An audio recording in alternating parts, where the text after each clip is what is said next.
자, 이번 시간에는 단어 두 개를 살펴보겠습니다. adult라는 단어와 afford라는 단어가 있는데 adult, 자, 역시 명사도 되고요. 성인이라는 어른이라는 명사도 되고 성인의 어른에 관련된 이라는 형용사도 됩니다. 자, 주로 명사는 n, noun으로 noun, n이라고 표시하고요. 형용사는 a 해서 adjective, adjective 라고 씁니다. 그래서 adult가 문장은 없는 대신에 복합명사가 이렇게 있거든요. adulthood. 자, 이 hood는 상태를 뜻합니다. 자, 물론 who라는 단어를 혼자서 쓰면은 이 who라는 단어가 있거든요. 자, 그러면 여기서는 이 모자가 있는 어떤 옷 같은 걸 얘기를 하기도 하고요. 자, 후드 하면은 이 옷에 붙어 있는 모자 정도가 됩니다. 자, 근데 이 자동차에서는 또 미국 영어에서는 이 후드라고 또 부르는 게 우리가 본네트 하는 그 미국 영어에서는 후드를 이제 본네트를 후드라고 부릅니다. 물론 영국 영어에서는 그게 이제 우리말이 영국 영어에서 나왔다라고 짐작이 되는데요. 일본을 거쳐가지고 영국 영어에서는 bonnet이라고 얘기를 합니다. bonnet. 영국 영어에서는 B-O-N-N-E-T. 자, 이가 두 개입니다. bonnet이라고 얘기합니다. 자, 이 단어가 와서 우리말로 본네트 이렇게 된 것 같고요. 하여튼 이 영국 영어에서 bonnet 하면은 일단 모자를 뜻합니다. 모자. 그래서 모자를 뜻하는데 뭐 아이들이나 혹은 여성분들이 많이 쓰는 그런 모자를 bonnet이라고 하거든요. 자, 그래서 adulthood, 그래서 성인인 상태, adult movie. 자, 뭔가 이 강의에서는 말씀드리기가 좀 난감한 adult movie, 성인 영화, 어른 영화도 있고요. 그 다음에 adult education. 자, education은 교육이죠. 교육인데 성인 교육. 자, 성인 교육. 자, 우리가 이제 삶을 살면서 항상 이 배우려고 하는 자세.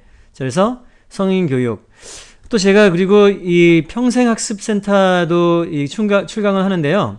제천시립도서관 말고도 평생학습센터, 뭐 단양 여성발전센터 이렇게 세 군데 이렇게 나가고 있는데요.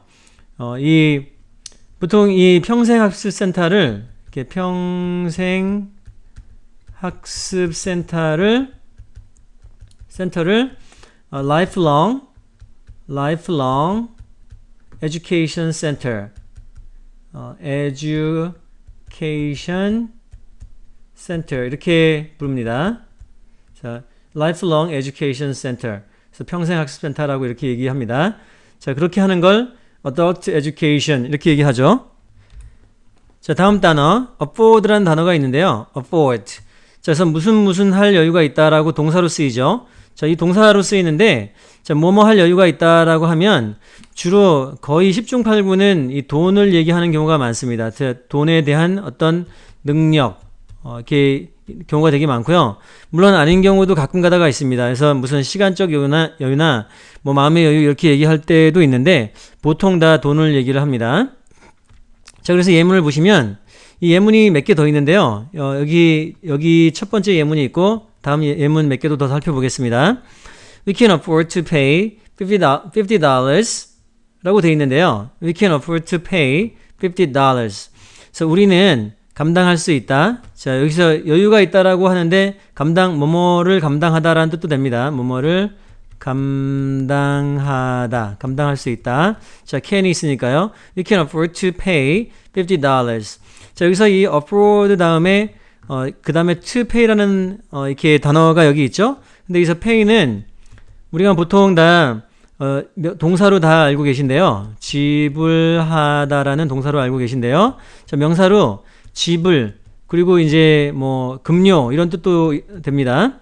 So we can afford to pay $50. 자, 그래서 to가 들어갔다라는 건 동사로 쓰는데 동사 앞에 to가 있으니까 to 부정사가 됩니다. to 더하기 동사 원형. 그래서 to 부정사가 있는데 to 부정사가 여기서는 이렇게 to에서 동사를 붙였습니다. 그래서 이때는 동사 원형이라고 얘기를 하죠. 자, 근데 여기서는 이 to 부정사가 이제 어려운 말로는 뭐 여기 명사적 용법이 있고 그 다음에 형용사적 용법이 있고 부사적 용법이 이렇게 나눕니다. 근데 이렇게 우리가 학창 시절 때 이렇게 명사적, 형용사적, 부사적으로 이렇게 나누면서 시험을 많이 봐왔는데요.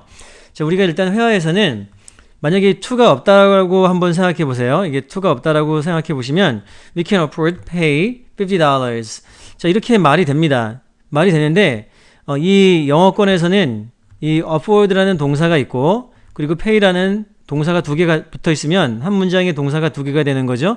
자, 그게 옳지 않다라고 생각하는 겁니다. 그래서 항상 이 영어라는 언어에서는 주어 하나 있고 이렇게 정식으로 주어 하나 있고 동사가 이렇게 하나가 있어야 돼요. 근데 이제 그 동사를 어떻게 하나를 더 쓰고 싶을 때는 동사를 더 쓰고 싶을 때는 이렇게 to를 만들어서 덩어리로 묶어버리는 거죠. 이렇게. 그러면 we can afford to pay $50 이 말은 이렇게 묶어버리면 우리는 지불할 수 있다 $50를 이렇게 해석이 됩니다. 우리는 지불할 수 있다 $50를. 자, 그래서 억지로 떼어놓고 본다면은 우리는 지불할 수 있다, 우리는 감당할 수 있다, 지불하는 것을 $50를 이렇게 됩니다. 우리가 직독직해를 가면. 자, 그러면 너무 끊어지게 되죠. 그래서 이 afford to pay를 덩어리로 이렇게 묶은 다음 조동사가 여기 있으면 사실은 조동사까지 같이 묶는 게 좋습니다. We can afford to pay $50. We can afford to pay $50. 그러면 우리는 지불할 수 있다 $50를. 자, 이렇게 훌륭한 영어 회화 문장이 되고요. 자, 그리고 아래에 보면 더 문장이 몇 개 더 있거든요. 자, 한번 보겠습니다. 문장 몇 개 더 보면 자, 여기 또 문장이 몇 개 더 있군요. 자, 그러면 아까하고 똑같이 afford 다음에 to가 여기서 나와서 waste란 단어가 있고요. 자, 그리고 afford하고 not이 있지만 to 더하기 동사가 또 있습니다. 또한 여기도 afford가 있고 to 더하기 동사 원형이 여기 있죠. 자, 근데 자, 이렇게 뭐 not도 들어가 있고 그리고 이제 동사의 원형인 비동사도 있지만 사실은 쓰임은 거의 다 같다라고 보시면 됩니다. 자, 한번 보실까요? I can't afford to waste even $1. I can't afford to waste even $1. 자, 여기서 can not을 줄인 걸 이 can't라고 줄였는데 이 약간 강하게 발음하시면 됩니다. I can't afford to waste even $1. 자, 그러면은 자기가 감당할 수가 없다고 합니다. 이 waste는 또 waste라는 단어가 있는데요. 이 명사도 되고 역시 동사도 됩니다. 자, 명사로 쓸 때는 이 쓰레기나 어떤 폐기물 정도가 되고요. 쓰레기, 폐기물 이렇게 되고 그리고 동사로 쓰면 버리다 혹은 낭비하다라고 쓸 수 있습니다. 자, 물론 다른 뜻으로 뭐 술에 많이 취하다, 뭐 만취하다 이런 뜻도 쓰이기도 하거든요. 만취하다. 자, 그럼 여기서는 to가 있으니까 동사로 보시면 to 더하기 동사 원형으로 자, 동사가 여기 있으니까 그냥 동사를 쓸 수 없어서 to를 붙였다라고 생각해 보시면 I can't afford to waste even $1. 이 말은 나는 낭비하는 걸 감당할 수가 없다. 난 낭비할 수가 없다. 자, 이렇게 even $1. even은 이제 여러 가지 뜻이 있는데요. 여기서는 심지어 혹은 뭐뭐조차도 이렇게 뜻이 있습니다. 조차도. So I can't afford to waste even $1. I can't afford to waste even $1. 나는 낭비할 수가 없다. 심지어는 $1조차도. 자, 그래서 $1도 낭비할 수가 없다. 우리말로 의역이 되어 있고요. 자, 다음 문장 가볼게요. He could easily afford not to work for a while. He could easily afford not to work for a while. 그가 자, 여기서는 could인데 이 could는 보통 일반적으로 can의 과거라고 보통 우리가 기억을 하고 있습니다. 근데 하지만 실제로 할 수 있다라는 그 can의 과거에 할 수 있었다라는 의미도 되지만 일단 과거도 의미도 되지만 사실은 이 과거의 의미가 거의 사라져서 가능성이라는 의미도 있거든요. 자, 그러면 두 가지의 경우가 있는데 could라는 거는 첫 번째는 can의 과거도 될 수 있고 두 번째는 그냥 가능성이라고 그냥 생각해 주는 겁니다. can보다는 좀 약한 가능성이라고 그때는 이제 과거의 의미가 없습니다. 자, 그러면 이때는 he could easily afford not to work for a while. 그러면 이 상태에서 이 could라는 단어도 또 두 가지 가능성이 있거든요. can의 과거로 봐서 그는 감당할 수 있었다. 일 안 하는 거를 잠시 동안 이렇게 과거로 해석을 해도 가능합니다. 가능한데 여기서는 이 우리말로 해석하는 거는 잠시 동안 일을 하지 않을 수는 있다라고 이 can의 과거보다는 그냥 약한 가능성에 대해서만 해석을 해놨죠. 둘 다 가능한데요. 자, 그래서 he could easily afford not to work for a while. 자, 그냥 우리말로 의역한 대로 보면은 그는 할 수 있다. 쉽게 감당할 수 있다. not to work. 일을 안 할 정도로 돈이 있다라는 이런 정도 얘기입니다. not to work for a while. He could easily afford not to work for a while. He could easily afford not to work for a while. 자, 그가 아주 쉽게 일을 안 할 수는 있다. 잠시 동안은. 자, 이 for a while도 잠시 동안이라고 덩어리로 한번 암기해 주시면 좋겠습니다. 그렇게 외워주시면 아주 쉬울 텐데요. for a while. 잠시 동안. 자, 다음 문장 가볼게요. You simply can't afford to be emotional. You simply can't afford to be emotional. 자, 다음 문장이 이렇게 있는데요. 이 simply는 단순히, 간단히, 단순히라고 해석이 되고요. 자, can't는 할 수 없다죠? afford가 있는데 emotional 할 수가 없다라고 합니다. emotion 하면은 명사형이 있습니다. emotion이라는 감정이라는 명사형이 있거든요. 자, 그러면 명사 감정이 있는데 그 감정이 이제 형용사로 쓰면은 감정적인. 자, 그러면 감정적이라는 게 뭐 이제 슬프거나 아니면은 뭐 기쁘거나 화를 내거나 이런 거 전부 다 감정적이 되는 건데요. 특별하게 어떤 특정한 뭐 분노라든가 뭐 슬픔이라든가 이런 감정이 아니라 다 통합해서 감정적인이라고 해석하시면 됩니다. emotional. So you simply can't afford to be emotional. 그럼 너는 그냥 감당할 수가 없지. 감정적으로 되는 걸 감당할 수가 없지. 자, 뭔가가 이제 사람을 판단해야 되거나 어떤 상황을 판단할 때는 감정적이면 안 된다는 말을 이렇게 합니다. You simply can't afford to be emotional. You simply can't afford to be emotional. 자, 다음 문장 볼게요. 마지막 문장인데요. My parents could not afford the expense of sending me to college. My parents could not afford the expense of sending me to college.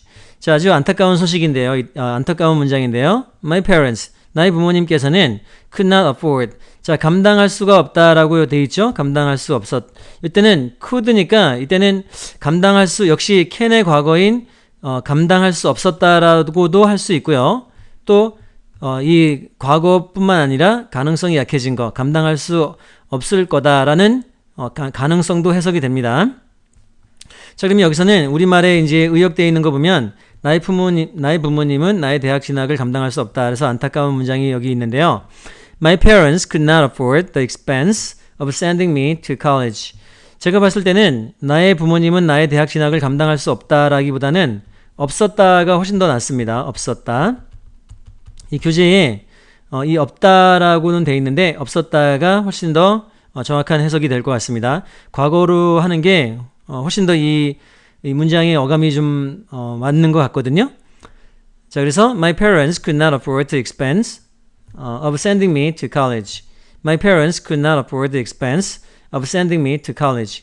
여기서 expense라는 단어가 있는데요. expense라는 단어는 이 명사로 비용이라고 보시면 됩니다. 비용. 어떤 돈을 말하는 거죠. 어떤 뭔가에 쓰는 돈인데 비용. 자, 근데 이 단어는 좀 낯설게 느껴질 수도 있는데요. 사실 이거보다 훨씬 더 많이 쓰고 익숙한 단어가 있거든요. 자, 그 단어가 형용사로 이 expensive라는 단어가 있습니다. expensive. E-X-P-E-N-S-I-V-E. expensive. 자, 그래서 이게 형용사로 비싼이라는 뜻이 되죠. 비싼. 자, expensive하고 비슷한 단어가 costly라는 단어도 있습니다. cost가 비용인데 그 명사에서 ly를 붙여서 costly 해서 비싼이라는 거의 값이 나가는 같은 의미로 쓰고 있습니다. 자, 그러면 My parents could not afford the expense of sending me to college. My parents could not afford the expense of sending me to college. 자, 여기서는 of가 있어서 이 전치사가 있으니까 그 다음에 이제 명사형이 등장을 해야 되거든요. 그래서 ing를 붙여서 동명사로 썼습니다. 그래서 나를 대학으로 보낼 그런 비용을 감당할 수 없었다. 자, 나의 부모님은 나를 대학에 보낼 비용을 감당할 수가 없었다. 이렇게 해석이 됩니다. My parents could not afford the expense of sending me to college.